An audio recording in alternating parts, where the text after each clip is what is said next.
তো গাইস আজকে আমি সোশ্যাল মিডিয়া ভাইরাল হওয়া রাশিয়ান মেয়ের হাতে তৈরি দুধ চা খেলাম। দেখো কাণ্ড। আরে কাণ্ডটা দেখানোর জন্যই তো রাশিয়ান মেয়েরা কিনা আজও জানার জন্য চলে এলাম 60 কিলোমিটার বাইক রাইড করে এই টি এমন নামের শপটা। দোকানের নাম দেখে আই এম দা ফিডা। এখানে এসে দেখলাম মেয়েদের চাইতে ছেলেদের লাইনটা প্রচুর। তারা সেলফি তুলছে ব্যস্ত দিদির সাথে। তো কোনো রকম ভিড় কাটিয়ে ভেতরে গিয়ে দিদির মুখ থেকে রাশিয়ান কিনা জানার জন্য।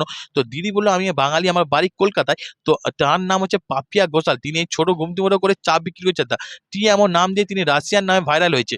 তো তার চায়ের এক ভাঁজ চায়ের দাম 7 টাকা। 7 টাকা দামের চাটা কেমন হয় সেটা নিয়ে বাইরের দিকে বেরিয়ে চুমুক দিলাম চায়। তো চায়ের চুমুক দিয়ে বললাম নর্মাল চা যেমন সেরকমই চাটা লাগলো।